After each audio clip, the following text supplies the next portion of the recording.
आज मुझे आपको सुनना है, आप लोगों के क्या अनुभव रहे, वहाँ सबसे मिलते होंगे, कुछ न कुछ अच्छी बातें हुई होगी, वो मैं जरा सुनना चाहता हूँ। सर मेरा नाम नवदीप है सर। मैं इस बार जिनकी रील सबसे ज़्यादा पॉपुलर हुई,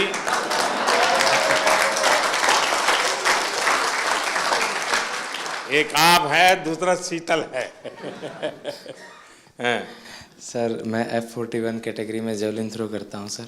दूसरी बार पैरालंपिक पार्टिसिपेट कर रहा हूं सर। मेरा इवेंट है ना, सबसे लास्ट दिन था सर, और मैं तकरीबन 21 तारीख को चला गया था सर उधर। तो जैसे ही मेडल आने शुरू हुए ना सर, तो एक मन में घबराहट होनी शुरू हो गई थी सर कि सबके आ रहे, मेरा क्या होगा। तो सर पर फिर भी सर, जैसे सीनियर एथलीट्स थे सर, जैसे सुमित भाई था, अजीत भाई साहब थे, संदीप भाई साहब थे, देवेंद्र सर थे, सबसे सर एक एक दिन मिलके सर एक्सपीरियंस गेन किया सर कि आप कैसा फील करते हो, मेरे को क्या करना चाहिए। और सर एंड तक आते आते सर मैं बिल्कुल फ्री माइंड होके खेलने का। वाह। Thank you sir. सर मैं शरद कुमार हूँ, मेरा ये सेकंड मेडल रहा है। मैं थर्ड टाइम पैरालंपिक्स किया। शरद और संदीप दोनों को भाषण करने के लिए बोलूं तो कौन सबसे ज्यादा अच्छा करेगा? सर ये सर संदीप बहुत अच्छा बोलता है और शायद इसलिए थोड़ा सा पोत रह गया। सर बट मैं एज एन एथलीट ये कहना चाहता हूँ कि जब से पैरा मूवमेंट स्टार्ट हुआ है, मैं तब से जुड़ा हुआ इससे। और आज जिस लेवल पे सारे एथलीट्स हैं, मुझे खुद प्राउड फीलिंग होता है इन सबको, जिस तरह सब जाते हैं, कोचेस, फिजियोथेरेपिस्ट, सब एक टीम। जब अब हम लोग बाहर जाते हैं तो इंडिया को अब ऐसे लोग देख रहे हैं कि ये पहले सोचते थे ये आगे आ सकते हैं, लेकिन अब पैरा में इन्होंने कैटेगराइज कर दिया कि इंडिया एक स्पोर्टिंग नेशन ऑलरेडी है। और सर ये ऑफ कोर्स साई की सबसे पहले अहमियत से स्टार्ट हुआ, और फिर हम लोग का सपोर्ट स्टाफ आने लग गए, और एथलीट्स में भी जिस तरह पॉजिटिविटी आया।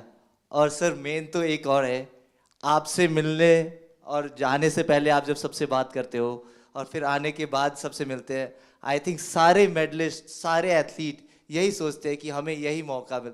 सर लोग पैरा को अभी तक अपनाए नहीं जिस तरह आपने अपनाया है।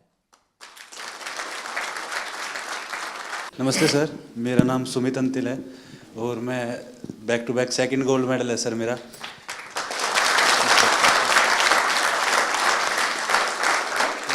मेरे को अभी भी याद है सर, जब टोक्यो में गोल्ड लेके आए तो आपने प्रॉमिस लिया था कि ऐसे ऐसे 2 गोल्ड और चाहिए मेरे को।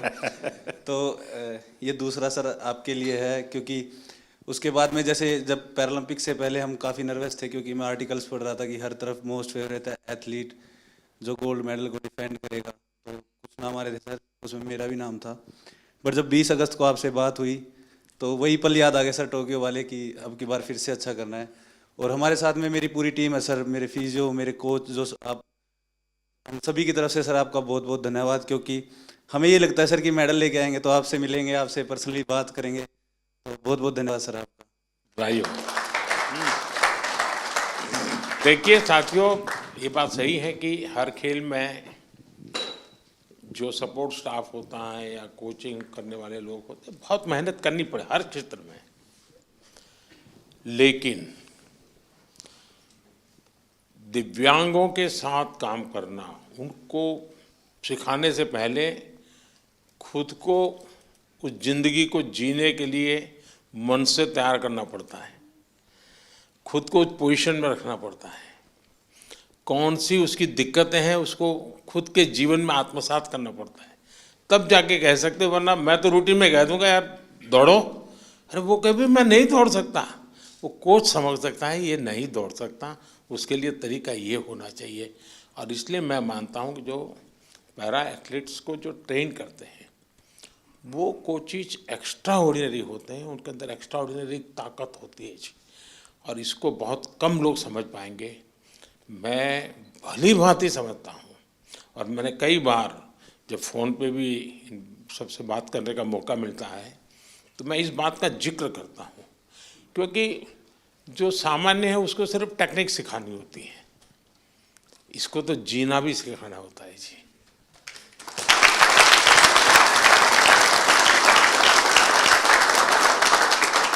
इसलिए ये वाकई बहुत बड़ी साधना है जी। और इसलिए मैं तो मानता हूँ कि आप जो साथी ये काम कर रहे हैं वो सबसे ज़्यादा अभिनंदन के अधिकारी हैं।